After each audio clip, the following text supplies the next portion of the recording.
UFC Magny versus Prates took place last night, and it was a surprisingly good card. Probably one of the most finish-heavy cards of the year. It was kind of surprising as I was watching it. Up until, I think it was the fifth fight when it finally went to decision, I was kind of believing that it was going to be a full finish card. But there were three fights that did go to decision. Not bummed about in hindsight because it was, at points, it got kind of annoying having to wait like 20 minutes for the next fight to start, especially on the prelims with like the final two fights. Because I know they have to start the main card at the time they've scheduled it. So when you just have every fight ending in like 2 to 3 minutes, they're kind of running out of like the amount of things that they could have the commentators say or the talking heads. But still, it was a fantastic card. I swept the card completely. I'm also kind of glad that the fights that didn't happen, the Cody Garbrandt versus Miles John and Ricky Tercios versus Bernardo Sapage, I did want to see those fights, but in hindsight, I'm kind of glad because now I did, like, those were more risky fights that I chose and could have increased my chance of not sweeping the card. Still a great card without those two fights. Let's not waste any more time and get into discussing it. Neil Magny versus Carlos Prates. Prates passes the journeyman test with near flying colors. Pretty easy win for him. Love to see him back again soon. What I took away from this fight is goddamn does he have excellent takedown defense. I know Magny's not like the greatest wrestler. He doesn't have the best double leg and single leg, but goddamn, Prates was completely prepared for that. It seemed he knew that Magny's really his only way of winning this fight was being able to mix it up. And Prates was prepared for it every time. Even when Magny did get deep or try to treetop him, Prates had excellent balance. Even when his leg was damn near above his head, Magny couldn't take him down. Man, I don't even really know what to say more about the fight. I'm just fucking excited. This was the last fight I needed to sweep the card. Perfect on picks. He ended up finishing Magny after, I'm trying to like remember the exchange exactly, but I know Magny kind of backed up against the cage and then went forward and it almost looked like he was shooting for a body or going for a double leg or a single leg or trying to get a body lock. When that happened, he got clipped. Prates threw a straight and hit him right on the temple. I almost missed it. I knew he hit him, but it was such a fast little exchange, and then Magny fell like a fucking tree. Great win for Prates. Very excited to see where he goes from here. Gerald Meerschaert versus Rainer de Ridder. Man, this is one's double champion. Jesus Christ. He barely got past GM3. And I know GM3 is a crafty veteran and a prolific finisher, but Jesus Christ, man. His striking is dog shit. Rainer reacts to punches worse than maybe anyone I've ever seen in UFC. Like, every time he gets hit, his body language is abhorrent. First round, he was kind of getting boxed up by GM3. Just GM3 was a step ahead throughout most of it. And his takedowns also aren't that great either, which most jiu-jitsu guys' takedowns are terrible. Round one was somewhat close up until the end where Rainer landed an elbow and then a hook and dropped Gerald and easily stole the round for himself. Round two was probably the closest round. It's very back and forth. Their transitions on the ground were very fun to watch. But yeah, round two was real close and kind of more of the same, except there was a little more grappling in round two than in round one. You know, once again, Rainer's takedowns looked fucking horrible. At one point, he tried to trip Gerald or flip him and just ended up flipping himself. Then round three, kind of the same as round two in terms of that more grappling than there was striking. And eventually, Rainer ended up in top mount and latched in a arm triangle. Good win for him, but still, there's no fucking way he wins a belt or even maybe cracks the top 5. Like, just to put it in perspective, look at what Hamzat did to GM3. And I know people call that like a freak finish or some bullshit, but he fucking starched GM3 in one punch, and Rainer went life and death with him. At points, I thought GM3 might KO Rainer on the feet. GM3 is a bit of a prolific finisher, but he's only got 6 TKOs on his fucking record of his 37 wins. He's got 29 subs. So he's much more likely to sub you. I guess not to shit on Rayner too hard. His grappling, when on the ground, looked really good outside of his pretty atrocious takedown attempts. His trips are pretty good, but his single legs and double legs, his shot in general is just kind of shit. Not good. Not good enough for middleweight. Kaio, Hamzat, DDP, Izzy, Strickland, Amavov, they will fucking maul him. Gaston Bolanos versus Cortavius Romeus. Man, I'm going to be honest, I was kind of nervous in the when they were reading out the scorecards because we always see some crazy robberies and shit. I thought they would somehow score this for Cortavius. Round 1, Gaston was a step ahead in the striking, landing really good body kicks and leg kicks. And Cortavius did eventually take him down and control him for a little bit and really didn't do much. Landed some all-right ground and pound. But Gaston worked his way back up. And at the last 10 seconds, they clashed heads and Gaston went a little chicken-legged and fell down, and Cortavius landed a few ground and pound shots. And I could easily see how the judges would have scored that for him. But they didn't. And then in the second round, Cortavius pulled off another one of his very strength-based takedowns where even if Gaston would get an underhook, Cortavius would just use his fucking crazy strength to just pick him up off the ground and slam him. And he got close to a rear naked at one point and really put a lot into getting it.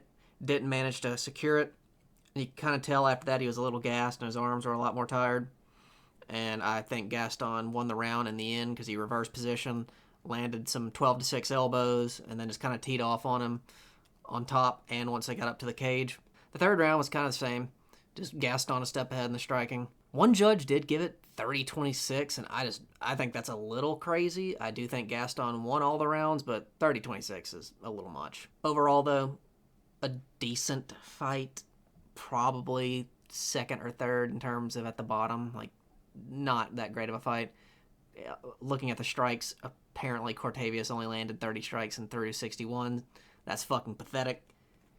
He needs to step that shit up. I know it's his debut, but that's ridiculous. Especially in a bantamweight fight. You should be throwing at least 100 strikes in a fucking 3-round fight. At the bare minimum. Luana Pinheiro versus Jillian Robertson. I chose Jillian by submission, but she got it done by decision. 29-28. Luana did good in the striking. She actually looked pretty slick.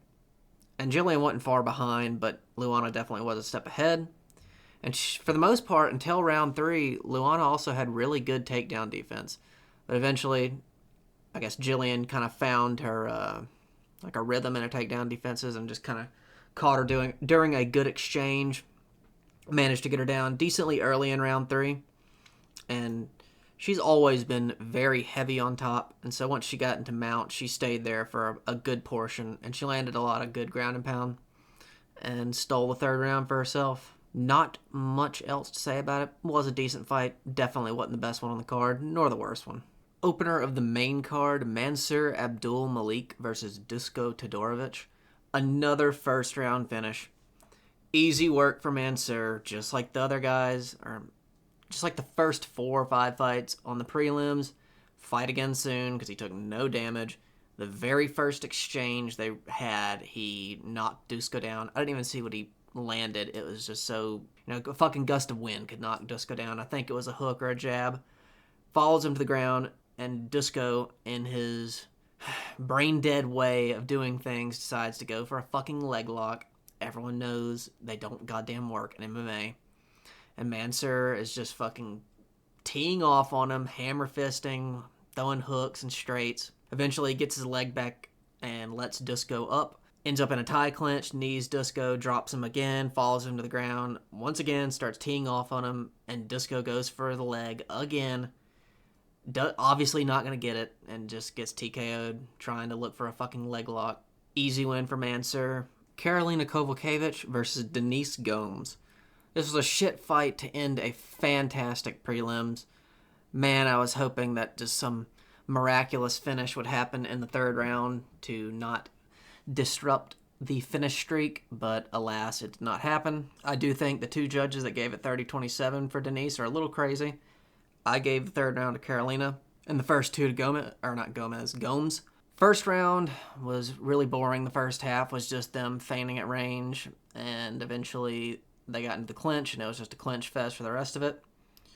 Round 2, Denise decided to abandon the fundamentals and technique and just decide to throw spinning shit and back elbows and whatnot.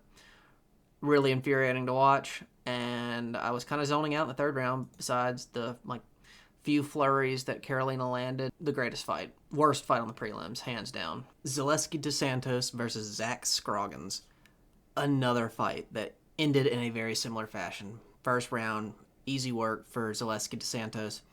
I'd originally chosen Dalby when he was still in this fight, and I didn't even know that Zach Scroggins had ended up as the replacement until the fight was happening, and I ended up choosing Zaleski DeSantos to beat Zach Scroggins. Just what happened. Backed him up against the cage and landed it was either a right hook or a right straight. And Zach just kind of crumbled to the ground, and DeSantos just kept hammering away, and the referee called it for a TKO. Easy work for DeSantos. He should get back in there soon. I've literally said the same thing for every other fight so far on the card, because everyone is having a easy, dominant win. So yeah, good performance by DeSantos. Zach Scroggins did not look impressive. Matthew Simmelsberger versus Charles Radke.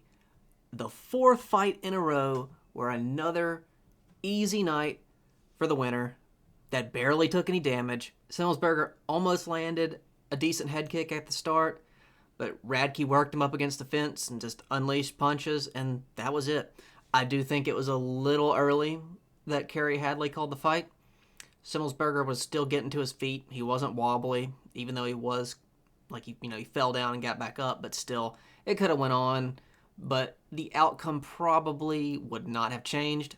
Radke was all over him, and he was fucking swinging for the fences, looking to get him out of there early. Great performance by Radke. And as I said a second ago, just like Damon, Trayshawn, and Melissa, he might as well get back in there soon and ride the high of a really good win. Cody Stamann versus Damon Blackshear. Another fight where just an easy win, 3 in a row, where the winners took practically no damage. Cody didn't look bad. He was landing good boxing combos, I will say, and his leg kicks looked decent too. But eventually Damon got him backed up against the cage, threw a flying knee, hit him right on the chin. Once they separated, he hit him with some straights. Cody gets knocked down, shoots a desperate single leg, and then Damon went for a one-arm guillotine. And for a second there, I was kind of worried he was going to gas and give Cody the recovery time he needed to get back into the fight. But eventually he loses the guillotine, stays in mount, and Cody gives up his back, and Damon latches in a rear naked. And like I said, gets it done easy. Just like the first two fighters, Trayshawn and Melissa Mullins, he should return soon. Do not take a ton of time off when you're on not when you're on, but right after such a good, easy win. Ride the high, man. Keep going. And for Cody, well, he just needs to get back in there and get better, I guess. Trayshawn Gore versus Antonio Tricoli. I went with Trayshawn Gore, and he got it done by guillotine in round 1 in 1 minute and 23 seconds. Light work for Trayshawn because Antonio is a bum. That third round against Magomed should have shown everyone anything they needed to know about him. Early on in the fight, they exchanged a few leg kicks. Not much else. Trayshawn shot for a takedown early. Got it. He had excellent timing on it in position. And Tricoli Tricoli was taken off guard. He was not able to stuff the takedown in the slightest. He did work his way back up, though, and got up against the cage, and they fought for position there. Trayshawn got reversed, and then, for whatever reason, the dude who is listed as a Muay Thai fighter, Tricoli, even though I think he originally started as a BJJ guy, shoots a double leg on the guy who just recently won a fight by vicious guillotine. And as he shoots for the double leg, Trayshawn latches up his, at this point, or soon to be, his fucking signature move, latches it up, cinches it in even tighter, and Tricoli taps fast, because Trayshawn probably would have ripped his fucking head off. Trayshawn should get back in there soon. He took practically no damage at all. A few leg kicks, and they weren't even hard leg kicks at that. if possible, it'd be awesome to see him back in here before the end of the year, but that might be a little too soon. Might want to prepare for whatever fight he'll take next. But great win by Trayshawn. Melissa Mullins versus Claudia Segula. I had went with Melissa Mullins, and she got it done by TKO ground and pound in round 2 early on. And this was easy work for her. If you looked through Claudia Segula's record, none of her opponents that she had beaten in her 7 fights had any wins. All of them had 0 wins. And so how, in good conscience, could anyone pick her to win against Melissa Mullins, who had actually won against some level of competition, rather than the absolute cans that Claudia had beaten? First round, they were feigning at range for about 2.5 minutes. Got to the clinch. Claudia tried to take down Melissa Mullins, which I don't understand in hindsight at all, seeing as how she has absolutely no ground and pound. Or not ground and pound, no ground game at all. Melissa recovered from the shoddy takedown attempt, reversed, head and arm throwed her, controlled for about 1.5 minutes, and then at the last 10 seconds landed some really good ground and pound in round 1. Round 2, they opened up. Melissa started actually throwing on the feet in like the first 25 seconds. I think she landed a good straight or a hook. Can't remember. Nothing too crazy, but it was nice. Like it landed clean. Got to the clinch in the center of the cage, hit her with another head and arm throw, landed right in mount, and just teed off on her. And Claudia had absolutely no answer for it. No ground game, no striking, complete can crusher herself. As expected,